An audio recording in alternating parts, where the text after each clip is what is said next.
Hi guys, welcome back to the channel.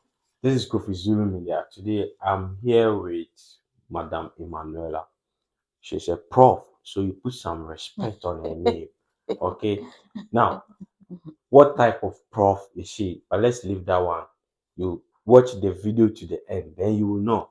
So, Madam Emmanuela, welcome to Kofizulu Media. Thank you very much, Kofi. Please tell myself and my viewers a little bit about yourself. Okay, so my name is Emmanuela, and I live in Nantes. Oh. I lecture at the Nantes University. I do more of didactics. Wow. Give us a little bit background from Ghana, Okay. yeah, and how you end up being in Nantes. Okay, so first of all, so in Ghana, I went to the University of Ghana. I did French and psychology, combined major, and then during the bachelor's degree, when you're doing French, you have the opportunity to do what we call a year abroad. So I came to Nantes in 2010, 2011 for a year abroad for 1 year to learn French. Then went back, finished my bachelor's degree, and then did 1 year national service in Ghana as a teaching assistant at the French department. So after that, I applied to come and do a master's in the teaching of French as a foreign language because the lecturer I worked under did the same master. So whilst we were TAs, you used to talk about the master. So I decided to apply. I applied to Nantes and applied to Strasbourg as well. And I got Nantes. I didn't get Strasbourg, so I just came to Nantes. Oh, okay. Yes. So, Madam Manuela, growing up in Ghana, what actually motivated you to study French? Okay, so when I was in JSS, we had a French teacher who would come home. My dad really loved French. So I think that was where it started. And then after I went to the secondary school, I chose French as well. I did French in SS. And after SS, the 1 year that we stayed at home, I went to Alliance Française. And let me backtrack a little bit. When we were in SS, it was quite difficult. I mean, we all know French is a difficult language. So when I went to Alliance Française, the 1 year I was there, their approach to teaching the French language was very interesting, and I was able to actually, to some extent, understand the French language. So I decided to choose French to do at the university. So I did French at the university, and then so I combined French and psychology. And when you do French at the University of Ghana, you do what we call 1 year abroad. So you either go to Benin or come to France. So I came to France for 1 year, and then after I went back to complete my bachelor's, and then I served as a teaching assistant at the French department of University of Ghana. Wow, yes. That's a record of a shark. Yeah. Please, can you share a little bit about your research work as a now you are a professor in French? Now, I have done in my first degree, I did a research, so I understand how it takes to maneuver around the research topic, the methodology. I can imagine you doing that in French language. How did you go? What was the challenge? How did you solve them? Okay, so let me start from the master. So because I'm from Ghana, a lot of my research is based on Ghana, but in a more general sense, it is more of the acquisition of French as a foreign language, because in Ghana we learn French as a foreign language. So I started off looking at analyzing teaching practices in Ghana. So my first year of master's research was on that. Then I moved on to, I started having an interest in study abroad. Yeah, when I mentioned that I did study abroad myself. So when we're coming for the study abroad, or what we call year abroad, we thought that once we are here for 1 year, by the end of the year, we will be rattling the French. But there are actually things that go into it that will determine whether or not you will actually acquire the French language or not. So I got an interest in that. So I did a little bit of that for my master's, and then for my PhD, I went deeper into that, still on the same topic of study abroad, the effect of study abroad on the development of the French language, like staying in the context where the French is spoken, its effect on how you learn the language. So that's the broader sense of my topic. And I think you talked about challenges. Yeah, the challenges. Personally, how you solve them. Okay, personally, I didn't have a lot of challenges, but in a generally, our challenges as PhD students is sometimes financial. In France, some of the lab, because when you're a PhD candidate or PhD student, you are attached to a lab. Some of the lab require that you have funding to be able to start a PhD. But I belong to a lab where it was not required to have funding. So it means that you have to work on the side to be able to support yourself. So that can be a challenge. But here in France, you can get small student jobs. I worked as a babysitter throughout my PhD. Yes. That is good. It means that you definitely have to work in a way to support yourself. Yeah, absolutely. Yeah. Now that you are a professor in French language, that is huge for me, because this language called French is very, very difficult. Do you have any plans of actually, like being an advocate of the language back home in Ghana? Do you have any plans?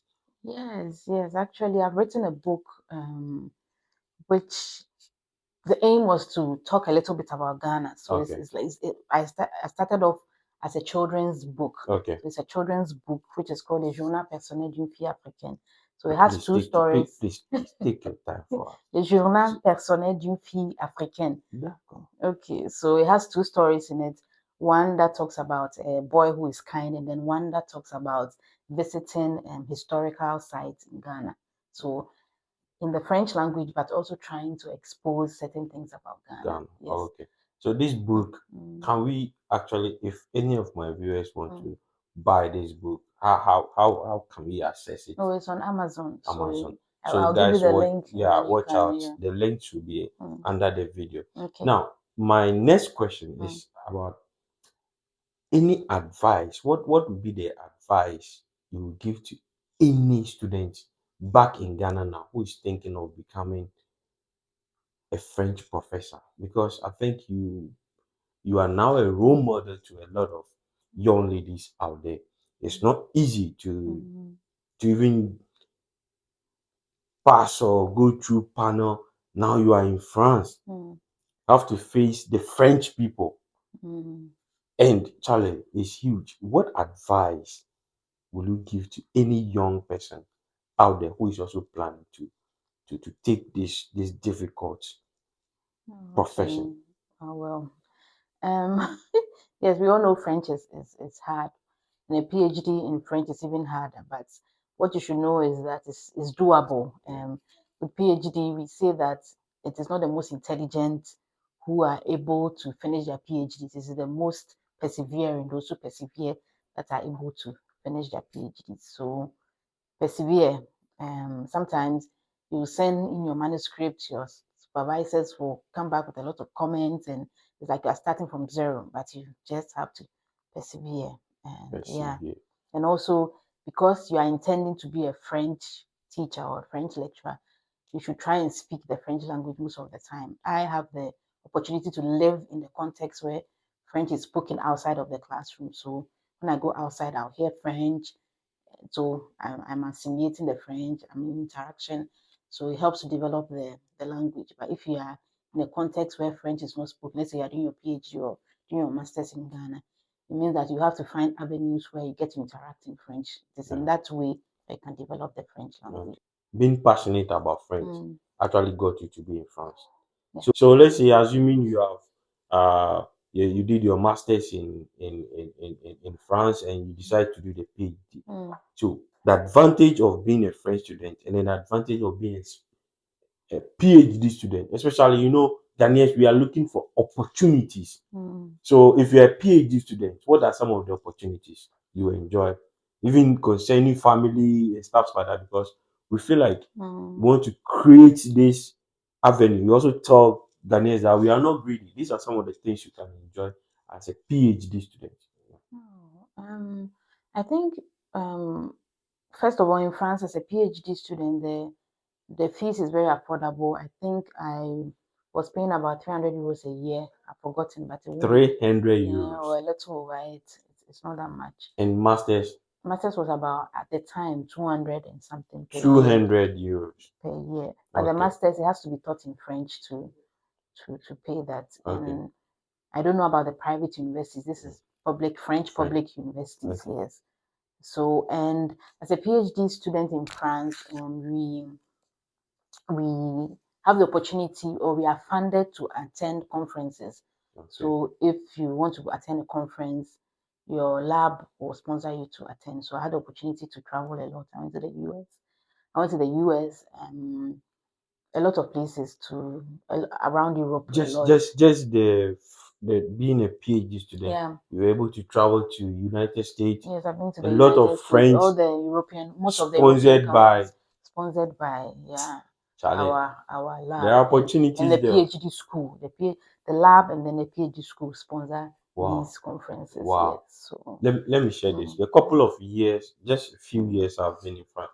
I've tried traveling around some major cities. It's not easy combining school with work. But yours became like an entertainment or something. You have the opportunity to, not really an entertainment, because you're going to the conference to present. It's not just to go and sit there and listen. They only sponsor the ones that you are presenting. So I'm presenting, I'm doing an oral communication or a poster, what we call a poster. So you present your work and people ask you questions, because it's also a way that people get to know the university and your research lab. So it's a give thing. Yes. So they sponsor it. Yeah. Assuming I'm a PhD student in France, can I invite my parents, my husband, my boyfriend? Okay. So sometimes people get confused about husband, boyfriend. Can you invite? How is he about? I mean, once you are a student here, you can always invite somebody. Yes, but then it also depends on your resources, because if you are living, I used to live in a student's residence. You can't invite somebody to come and live in the student's residence. So the person will have to, either you are booking a hotel for the person, proof of funds. So if you have the funding, or you can just write that you are inviting the person, but the person is the one funding, so that you don't need to be the one funding. But then with PhD, those who are funded, they can have this resident permit called passport talent that allows your family to be with you, for instance. So if you have a funded PhD, your PhD is funded, you can have that. But I didn't have, my PhD was not funded, so I didn't have that. Yeah, but they can always come and visit. Yes.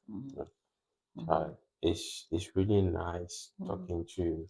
I don't know, is there anything exceptional out of the context of which we just the discussions we have? Is there anything you would like to talk anyone, a young lady out there, a young guy out there who is aspiring to, this ecosystem in which we come from is a little bit different?